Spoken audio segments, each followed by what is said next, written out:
السلام علیکم viewers, novel 8 last episode. ہم یہاں اکٹھا کر کے حیدر کہاں ہے؟ کیا بات کرنی اس نے؟ مشتبہ نے چائے کا سپ لیتے کہا۔ کہہ رہا تھا کہ وہ 8 بجے تک آ جائے گا، نوین مشتبہ نے چائے کا کپ پکڑتے کہا۔ اس وقت لاؤنج میں سب بیٹھے ہوئے تھے، مشتبہ، شکیل، نوین، فضا، البتہ زینیہ اپنے کمرے میں تھی جو حیدر کے آنے کے انتظار میں تھی۔ اس بات کا تو اسے بھی علم نہیں تھا کہ کیا بات کرنے کے لیے ان سب کو اکٹھا کیا ہے۔ تبھی باہر دروازہ نوک ہوا۔ ملازمہ نے دروازہ کھولا تو سامنے وحید سکندر کو پایا۔ ملازمہ نے تو پہچانا نہیں، البتہ وحید سکندر نے اپنا تعارف کروایا۔ بی بی جی، باہر کوئی وحید سکندر نام کا شخص آیا ہے۔ ملازمہ نے آ کر پیغام دیا تو سب ایک دم حیران ہوئے۔ سب ہونک بنے ملازمہ کو دیکھ رہے تھے کہ کیا وہ سچ میں وحید سکندر کا نام لے رہی تھی۔ تم مذاق کر رہی ہو؟ نوین مشتبہ کی پھنسی سی آواز گلے سے نکلی۔ جی بی بی جی، یہی نام بتایا انہوں نے، ملازمہ نے دوبارہ سے کہا۔ شکیل اور مشتبہ فوراً اپنی جگہ سے اٹھے تاکہ باہر وحید سکندر سے مل سکیں جو نہ جانے کہاں چھپ گئے تھے ابراہیم کی پیدائش کے بعد سے۔ اب تو یقیناً ان کا بیٹا بھی بڑا ہو گیا ہوگا۔ نوین اور فضا بھی تیزی سے دروازے کی طرف بڑھیں۔ وحید! دروازے پر پہنچتے مشتبہ نے آواز دی تو وہ جو رخ موڑے مین گیٹ کے پاس کھڑے تھے پلٹے۔ مشتبہ اور شکیل خوشی سے ان کی طرف بڑھے اور بار بار گلے ملے۔ وحید سکندر بھی پورے جوش سے ان سے ملے۔ بھائی! تبھی نوین تیزی سے ان کی طرف بڑھی تو وحید سکندر نے ان کو اپنے سینے سے لگا لیا۔ اتنے سالوں بعد اپنی بہن کا لمس پا رہے تھے۔ کہاں چلے گئے تھے آپ؟ وہ اس کے سینے سے روتی ہوئی شکوہ کر رہی تھی، جبکہ وحید سکندر ہلکی مسکراہٹ سے ان کا سر بار بار چوم رہے تھے۔ چلو اندر وحید! شکیل نے اندر کی طرف بلایا تو سب اندر کی طرف بڑھے۔ ابھی سب بھول گئے تھے کہ حیدر نے ان سب کو کسی مقصد کے لیے اکٹھا کیا تھا۔ یہ تو اتفاق تھا کہ وحید سکندر بھی موقع پر موجود تھے۔ میں زینیہ کی رخصتی چاہتا ہوں، حیدر نے گویا سب پر اچانک ہی بم پھوڑا تھا۔ یہ سب کے لیے شوق بات تھی جو حیدر کے منہ سے ادا ہوئی تھی۔ سب اس اشتیاق میں تھے کہ اس کی طرف متوجہ تھے کہ وہ کوئی اہم بات کرنے والا تھا، لیکن وہ بات یہ ہوگی یہ سب کو شوق سے کم نہیں لگی۔ کیا؟ کیوں؟ کیا ہوا ہے؟ اچانک یہ فیصلہ کیوں لیا تم نے؟ مشتبہ نے اچنبھے سے پوچھا۔ حیدر نے سامنے نظر اٹھا کر وحید سکندر کو دیکھا جو بے تاثر نگاہوں سے اسے دیکھ رہے تھے۔ بتاؤ حیدر، کیا وجہ بنی ہے؟ تم ایسے اچانک رخصتی کی بات کیوں کر رہے ہو؟ شکیل نے بھی الجھن سے پوچھا۔ آپ کریں گے کوئی بات؟ حیدر نے وحید سکندر کی طرف دیکھتے ہوئے کہا۔ بات ہی کرنے آیا تھا، مگر مجھے نہیں لگتا کہ یہاں کوئی بھی اس بات کو جانتا ہے، وحید سکندر نے گہرا سانس لیتے سپاٹ چہرے سے کہا۔ لاؤنج میں عجیب سی ٹینشن پھیل گئی تھی، خنک سی محسوس ہو رہی تھی۔ نوین اور فضا ایک دوسرے کو ناسمجھی سے دیکھا۔ کیا مطلب؟ کھل کر بات کرو، مشتبہ نے سنجیدگی سے کہا۔ کیوں شکیل، کچھ یاد نہیں کہ ہمارے درمیان کیا بات ہوئی تھی؟ وحید سکندر نے شکیل کو مخاطب کیا۔ سب کی نظریں شکیل کی طرف اٹھیں۔ شکیل گڑبڑا گئے۔ ان کو تو کوئی ایسی بات یاد نہیں تھی جس کے لیے یہاں ایسے اکٹھے ہوا جائے۔ کون سی بات؟ کھل کر بات کرو وحید، مجھے نہیں علم ذرا بھی، تم کس بارے میں بات کر رہے ہو؟ شکیل نے پریشانی سے کہا۔ ہاں، مجھے علم تھا کہ تمہیں یاد نہیں ہوگا، مجھے ہی یاد کروانا پڑے گا۔ وحید سکندر اپنی جگہ ٹیک چھوڑ کر بیٹھے۔ سب کے ماتھے پر تناؤ کی شکنیں تھیں۔ مجھے اچھے سے یاد ہے کہ میں نے زینیہ کی پیدائش پر تم سے زینیہ اور ذوالقرنین کے رشتے کی بات کی تھی، کیا یاد نہیں تمہیں؟ وحید سکندر نے سنجیدگی سے کہا۔ سب نے اچنبھے سے شکیل کو دیکھا۔ شکیل تو حیرت سے شاک چہرے سے وحید کو دیکھ رہے تھے۔ کیا شکیل، کیا یہ سچ ہے؟ مشتبہ کی شاکڈ آواز لاؤنج میں ابھری۔ شکیل نے ہونک چہرے سے مشتبہ کو دیکھا۔ انہیں یاد ہی نہیں آ رہا تھا کہ کب یہ بات ہوئی تھی۔ بتائیں شکیل، ایسا کچھ ہوا تھا؟ بولیں، فضا نے ڈرے ہوئے پوچھا۔ یہ چھوٹی بات نہیں تھی۔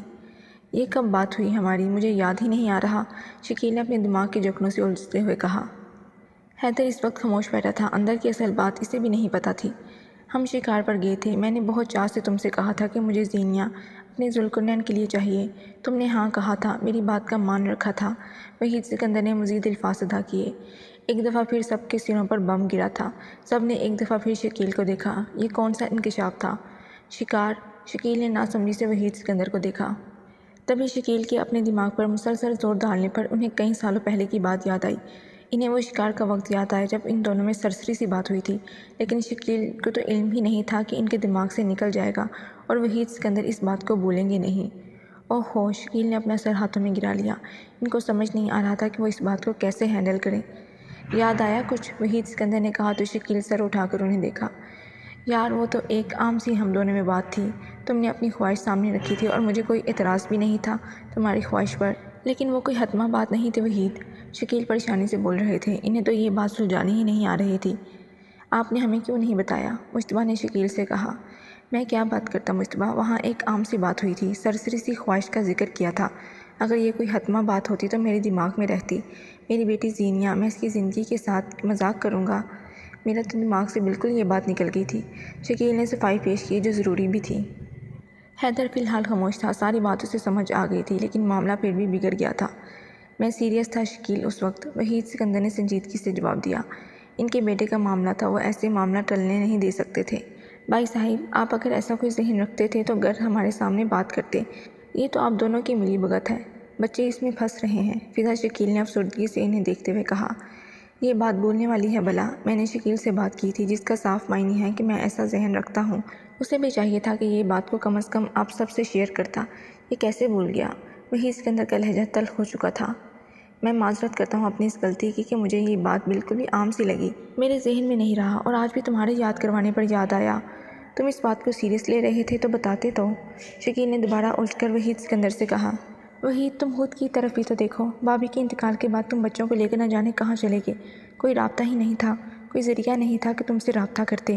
ایسی صورتحال میں ہمیں اگر علم بھی ہوتا اس بات کا تو ہم کیسے تمہارا انتظار کرتے، کیسے ہم یقین کر کے بیٹھ جاتے کہ تم واپس آؤ گے کسی دن۔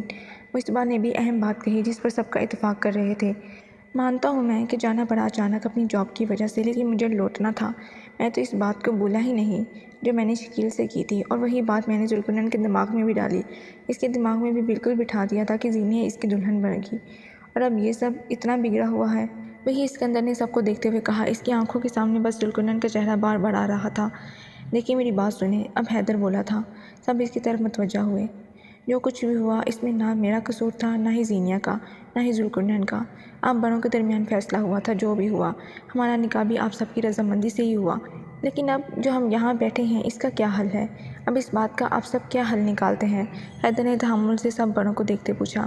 معاملہ اب سلجھ جانا چاہیے تھا۔ میری غلطی یہ ہے کہ میں بھول گیا، میں نے سیریس نہیں لی بات۔ اب ہم نے بچوں کا نکاح بھی کر دیا ہے، اب مجھے نہیں علم کہ اس کا کیا حل ہوگا۔ وحید بتا دے جو اسے ٹھیک لگے، شکیل نے سر جھکاتے ہوئے شرمندگی سے کہا۔ حیدر نے انہیں دیکھا۔ مجھ سے اب آپ سب کیا پوچھ رہے ہیں؟ میرے بیٹے کو تو تکلیف پہنچی ہے بہت، میں اسے کیسے سنبھالوں گا؟ اب کیا میں یہ کہوں کہ حیدر اور زینیہ کا نکاح توڑو اور میرے بیٹے سے زینیہ کا کر دو؟ وحید سکندر نے سب کو دیکھتے ہوئے کہا۔ حیدر نے سر جھکا لیا۔ وٹ کبھی نہیں۔ تبھی سب کی توجہ دروازے پر کھڑی زینیہ کی طرف گئی جو ابھی آئی تھی، اور اس کے کانوں میں وحید سکندر کے آخری الفاظ اس کے کانوں میں پڑے تھے اور اس کے پیروں تلے زمین نکل گئی تھی۔ زینی، حیدر نے اسے روکنا چاہا لیکن اس کی وان کرتی آنکھوں کے سامنے وہ وہیں رک گیا۔ زینیہ نے کسی انسان کو نہیں دیکھا، بس اس کی نظر سامنے اپنے باپ پر تھی جنہوں نے وحید سکندر کے حوالے فیصلہ دیا تھا۔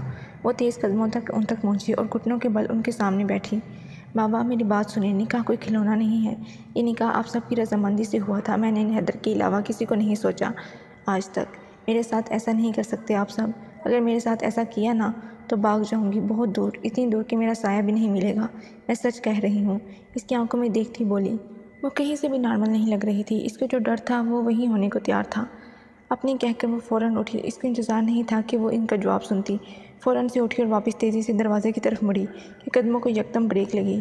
ذوالقرنین اس سے چند قدم دور کھڑا تھا، وہ تو ابھی آیا تھا، اور اتفاق دیکھو اس کے کانوں میں زینیہ کے سب الفاظ پڑے تھے جس نے ذوالقرنین کو اپنی جگہ ساکت کر دیا تھا۔ مجھے حیدر کے علاوہ کسی نے آنکھ بھر کر دیکھا نہیں، میں کسی اور کو ایسا کرنے بھی نہیں دوں گی، اس کی طرف انگلی کرتے ہوئے پورے تیش سے بولی۔ ذوالقرنین تو بس اس کا جنونی روپ دیکھ رہا تھا۔ وہ کیسے یہ سوچ بیٹھا کہ زینیہ اس سے محبت کرے گی جبکہ وہ سر تا پیر صرف حیدر کے نام کی تھی۔ زینی، حیدر نے اسے پکارا۔ اس کی آواز پر اس نے رخ موڑا جو اسے ہی دیکھ رہا تھا۔ میں نے تم سے کہا تھا نا، بڑوں کا فیصلہ یہی ہوگا، تمہیں مجھ سے دور کر دینے کا، لیکن میں نہیں مانوں گی، اتنا ظرف نہیں مجھ میں۔ نم آنکھوں سے بولتی وہ تیزی سے اپنے کمرے کی طرف بھاگی۔ زینیہ، جاؤ اسے دیکھو، شکیل نے فضا کو کہا تو وہ فوراً اس کے پیچھے کمرے میں گئیں۔ بابا پلیز ایسا کوئی فیصلہ نہ کریں جو اس گھر کے ہر ممبر کو تکلیف دے، ان کو تکلیف دے کر ہم بھی خوش نہیں رہ پائیں گے۔ وحید سکندر کے پاس آتے ذوالقرنین نے سنجیدگی سے کہا۔ وحید سکندر تو اسے دیکھتے رہ گئے، اتنا بڑا دل کر کے اس نے یہ بات کہی تھی۔ ذوالقرنین نے حیدر کو دیکھا جو اسے ہی دیکھ رہا تھا۔ اگر تمہارا دل مانے اور میری بات سمجھ آ جائے تو بس میرے گھر آ کر میرے گلے لگ جانا۔ حیدر کے الفاظ اسے یاد آئے تو وہ مسکراتا ہوا حیدر کے سینے سے لگ گیا۔ حیدر نے بھی مسکرا کر اسے اپنے سینے سے لگایا۔ یہ ذوالقرنین ہے، نوین مصطفیٰ کی خوشی سے آواز بڑھ آئی۔ ذوالقرنین اس کی طرف بڑھا اور انہیں اپنے سینے سے لگا لیا۔ ان کا بیٹا تھا، ماں تھی اس کی، ان کی کیفیت وہ سمجھ رہا تھا۔ دیکھو تو صحیح، یہ تو بالکل حیدر لگ رہا ہے۔ مصطفیٰ نے اس کو اوپر سے نیچے تک دیکھتے کہا تو وہ ہنستا ہوا ان کے سینے سے بھی لگ گیا۔ اب تم سارے گلے شکوے بلا دو وحید، شکیل نے وحید کی طرف بڑھتے کہا تو وہ بھی مسکرا کر ان کے سینے سے لگ گئے۔ اس وقت پورا حال مہندی کے تھیم سے جگمگا رہا تھا، ہر طرف مہندی کے رنگوں سے لت پت روش مہمان تھے، اور حیدر اور زینیہ کو بڑے سے اسٹیج پر پالکی میں بٹھایا ہوا تھا۔ پالکی بس بیٹھنے والی تھی، باقی وہ پوری اوپر سے اوپن تھی۔ جہاں زینیہ پیلے اور اورنج کنٹراسٹ کے لہنگے میں بیٹھی حسین لگ رہی تھی، وہیں حیدر آف وائٹ کرتا شلوار میں ہلکی مسکراہٹ سے محفل کی جان لگ رہا تھا۔ دور سیٹ میں وہ اپنا بیگ کندھوں پر پہنے، سر پر کیپ پہنے بڑے اطمینان سے زینیہ کو دیکھ رہا تھا۔ اس کی ہنسی، اس کی آنکھوں کی چمک کتنی حسین تھی، لیکن افسوس یہ تھا کہ یہ اس کے لیے نہیں تھی۔ حیدر کی نظر اس پر گئی تو دور کھڑا انہیں دیکھ رہا تھا۔ وہ اس وقت بلیک تھیم میں موجود تھا جو بتا رہا تھا کہ وہ جا رہا ہے۔ حیدر، کیا تم اسے کہو گے نہیں رکنے کا؟ زینیہ نے حیدر کے ہاتھ پر ہاتھ رکھتے پوچھا۔ نہیں، وہ یہاں رکے گا تو زیادہ تکلیف میں رہے گا۔ اس کی آنکھوں کے کرو کو محسوس کرتے حیدر نے سنجیدگی سے کہا۔ حیدر، ایسے تو پھر کبھی بھی کچھ بھی ٹھیک نہیں ہوگا، زینیہ نے پریشانی سے حیدر سے کہا۔ جب وہ لوٹے گا نا تب ٹھیک ہوگا، زینیہ کی طرف پیار سے دیکھتے ہوئے کہا تو وہ مسکرا دی۔ بھائی، آپ رکو گے نہیں؟ ابراہیم نے ذوالقرنین کے ساتھ کھڑے ہوتے ہوئے کہا۔ ذوالقرنین مسکرا دیا۔ یہاں رکوں گا تو زیادہ تکلیف ہوگی، میرا جانا صحیح ہے، ابراہیم کے گلے لگتے کہا اور فوراً سے باہر کی طرف قدم لے لیے۔ اپنی محبت کو چھوڑنا اتنا بھی آسان نہیں ہوتا جتنا انسان سمجھنے یا دیکھنے سے لگا لیتا ہے۔ سو فائنلی مسز حیدر، وہ رات بھی آ گئی جب مجھے آپ سے بے شمار بدلے لینے ہیں، ان کے سامنے بیڈ پر لیٹے پرشوق نگاہوں سے اسے دیکھتے ہوئے کہا۔ اچھا جی، آپ زینیہ حیدر سے بدلے لیں گے؟ اس کی آنکھوں میں جھانکتے ہوئے پوچھا۔ بالکل، اس کی گردن سے چہرے کو کھینچ کر اپنے مقابل کیا۔ ہائے اللہ، کتنی زور سے میری گردن پکڑی ہے، پیار سے نہیں پکڑ سکتے تھے؟ اس کے سینے پر ہاتھ رکھتے 2 انچ کے فاصلے پر وہ حیدر کو آنکھیں دکھا رہی تھی۔ یہ ان کی ویڈنگ نائٹ تھی جس میں حیدر توقع کر رہا تھا کہ آج تو وہ شرمائے گی، لیکن یہ تو اسے آنکھیں نکال رہی تھی۔ کتنی ان رومانٹک لڑکی ہو تم، میرے اور تمہارے درمیان صرف 2 انچ کا فاصلہ ہے اور تم شرمانے کی بجائے مجھے آنکھیں دکھا رہی ہو۔ اس کے چہرے پر انگلیوں سے ڈیزائن بناتے ہوئے حیدر نے بھی آنکھیں نکالی۔ تم مجھے چیلنج کر رہے ہو کہ میں رومانٹک نہیں ہو سکتی؟ اس کے سینے پر دونوں بازو رکھتے ہوئے آنکھیں ٹپ ٹپا کر پوچھا۔ اس کا انداز ہی اتنا فداوانہ تھا کہ وہ اس کی جھٹکے سے گھما کر بیڈ سے لگا چکا تھا۔ یہ چیلنج پھر کسی دن، اس پر گٹار کی طرح سایہ کرتے گمبھیر آواز میں کہا۔ مسٹر ہسبینڈ، کیا چاہتے ہیں آپ؟ میری سانس بند ہو جائے؟ اس کے سینے پر ہاتھ رکھتے فاصلہ بناتے ہوئے پوچھا۔ کیوں؟ حیدر نے ناسمجھی سے اسے دیکھا۔ یار، تم اتنی بری طرح کس کرتے ہو کہ ہٹنا بھول جاتے ہو، تمہیں مجھ میں ایک انسان کی مہک نہیں آتی؟ اس کو چھوٹی آنکھوں سے دیکھتے ہوئے کہا۔ حیدر تو اس کی گوہر فشانی پر بس شاکڈ رہ گیا۔ صبح اگر تم میری آنکھوں میں دیکھنے کے قابل رہ گئی تو میرا نام حیدر نہیں۔ اس کے دونوں ہاتھوں کو جکڑتے اوپر بیڈ سے لگاتے وہ چیلنجنگ انداز میں بولا۔ حیدر، زینیہ کی آنکھیں حیرت سے کھل گئیں۔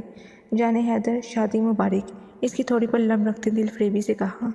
پیار سے اس کے ہونٹوں کو اپنی چاشنی سے بھر چکا تھا اور اس کے ہونٹوں سے بھی اپنے لیے چاشنی نکالنے لگا تھا۔ چند منٹ کی بات تھی کہ وہ بے حال ہو چکی تھی اس کے لمس سے۔ اتنا ڈیپ رومانٹک تو اس نے کبھی نہیں سوچا تھا حیدر کو۔ اب کہو کہ حیدر یہ چیپ حرکتیں نہ کرو، اس کی پھیلی ہوئی لپسٹک کو اپنے انگوٹھے سے سکیڑتے کہا۔ وہ اپنی سانس بحال کرتے اس کی گردن میں اپنا بازو دے گئی۔ اگر میں نے تمہاری آرمی کو بتا دیا نا کہ کیسے آپ اتنے رومانٹک ہیں، تمہیں آرمی سے نکال دیں گے۔ سرخ انداری ہوتے وہ شرارت سے بولی۔ مسز حیدر، وہ تو کہیں گے do more, it's your talent. اس کی شاہ رخ پر گہرا بوسہ دیا۔ Mister husband, never let me down, never stop loving me, never stop kissing me. اس کے چہرے کو برفتگی سے دیکھتے ہوئے وہ حیدر کو سرشار کر گئی تھی۔ نیور، اس کے ماتھے پر استحقاق بڑا لمس چھوڑتے ہوئے کہا۔ آپ دیکھ رہے ہیں نا اس کی حرکتیں ڈیڈ؟ سمی تپ کر اپنے باپ سے بولا۔ تایا جان، میں US جانا چاہتی ہوں اپنی ہائر اسٹڈیز کے لیے، فلک نے معصوم انداز سے اپنے تایا جان سے کہا۔ تو اس میں کیا حرج ہے سمی؟ انہوں نے سکون سے پوچھا۔ پتہ تھا آپ کو تو کوئی مسئلہ لگے گا ہی نہیں، مجھ سے آپ کوئی گھر کا فرد بات نہ کرے۔ ڈائننگ ٹیبل سے اٹھتے وہ اپنے کمرے کی طرف چلا گیا۔ اب اس میں نہ جانے کیا بات تھی غصے والی، سمی کی والدہ نے ناسمجھی سے کہا۔ جائیں بیٹا، آپ بات کریں، سمی کے والد نے پیار سے فلک کو کہا تو وہ سر ہلا کر اس کے کمرے کی طرف چلی گئی۔ بیگم، آپ کے بیٹے میں اتنا ظرف نہیں کہ بیوی کے بنا رہ سکے، یہ غصہ اسے اسی لیے آ رہا ہے، سمی کے والد نے گلاس کو منہ سے لگاتے ہوئے کہا، جبکہ وہ حیرت سے ان کی بات سن رہی تھی۔ فلک دروازے پر رکی اور اس کے غصے کو سوچا تو جھرجھری آ گئی۔ گہرا سانس لیتی وہ دروازہ کھولتے اندر بڑھی۔ وہ سامنے کھولتے دماغ سے بیڈ پر بیٹھا تھا۔ وہ چلتی ہوئی اس کے پاس بیٹھ گئی، تبھی اس کی نظر اس کے ہاتھ پر گئی، اس میں سے بلڈ نکل رہا تھا۔ وہ سامنے زمین پر گلاس ٹوٹا ہوا تھا، یعنی کہ اپنا قہر اس گلاس پر نکال چکا تھا۔ سمی، یہ کیا حرکت ہے؟ وہ اس کا ہاتھ پکڑتے غصے سے بولی۔ تمہیں کیا پرواہ، جاؤ اپنے US۔ اس کا ہاتھ جھٹکتا اسی تپے ہوئے انداز میں بولا۔ اب اگر تم نے میرا ہاتھ جھٹکا نا تو میں بتا رہی ہوں انہیں کانچ کے ٹکڑوں سے میں نے اپنا ہاتھ زخمی کر لینا ہے، اس کی طرف انگلی سے وارن کرتے کہا۔ تمہیں تو بس اپنی پڑی ہے، تمہیں کیا لگے میری چوٹ سے؟ سر ادھر ادھر مارتے منہ پھیلائے ہوئے کہا۔ فلک نے اسے دیکھا، کیوٹ بچہ بھی اس کے سامنے ماند پڑ سکتا تھا جتنا اس وقت سمی راجپوت کیوٹ لگ رہا تھا۔ اس کا ہاتھ پکڑا مگر وہ بولا کچھ نہیں۔ اس کے سائڈ ٹیبل سے فرسٹ ایڈ کٹ نکالی اور اس نرمی سے اس کا ہاتھ صاف کرنے لگی۔ وہ ضبط سے بیٹھا تھا، دوسرے ہاتھ کی مٹھی بند تھی۔ اچھے سے صاف کیا اور اس کے ہاتھ پر بینڈیج لگائی۔ اس کے غصے کو دیکھتی وہ اٹھی اور فرسٹ ایڈ کٹ کو دراز میں رکھا، واش روم سے ہاتھ دھوئے اور اسے دیکھا جو مسلسل غصے سے اپنی ٹانگ ہلا رہا تھا۔ وہ مسکراتی اس کی طرف آئی اور اس کے بازو ہٹائے۔ اس سے پہلے کہ وہ مزاحمت کرتا یا غصہ کرتا، وہ اس کی گود میں بیٹھ چکی تھی۔ کہیں وہ گر نہ جائے بے اختیار سمی نے اس کے کمر کے گرد بازو کیے اور سخت نگاہوں سے اسے دیکھنے لگا۔ کنگریچولیشنز، اس کے چہرے کو اپنے ہاتھوں میں لیتے ہوئے کہا۔ کس بات کے لیے؟ غصے سے ہی جواب دیا۔ میرا ایک دفعہ پھر تم پر دل آ گیا ہے، آئی لو یو۔ KGF کے سین کو کاپی کرتے ہوئے اس کی آنکھوں پر بوسہ دیا۔ میں تمہیں جان سے مار دوں گا اگر تم نے مجھ سے دور جانے کا سوچا بھی، اس کے کمر کے گرد سخت حصار کرتے ہوئے کہا۔ یار کیا ہو گیا ہے، تمہاری بیوی ہوں میں، تمہارے ساتھ ہوں میں، اس کے ماتھے پر بوسہ دیتے کہا۔ جو بھی ہے بس میرے پاس رہو، دور جانے کی بات نہ کرو، بہت زہر لگتی ہو۔ اسی گردن میں چہرہ چھپاتے وہ کوئی ضدی بچہ لگا تھا۔ اچھا تم بچوں کی طرح بات کر رہے ہو مجھ سے، مجھے نہیں لگتا کہ ہمیں بچوں کی ضرورت پڑے گی۔ اس کے بالوں میں انگلیوں کو چلاتے وہ ہنس کر بولی۔ اوہ یس، مجھے اپنے بچے بہت یاد آ رہے ہیں مسز، آؤ لے آئیں انہیں۔ ایک دم سے ٹون بدل کر بولا۔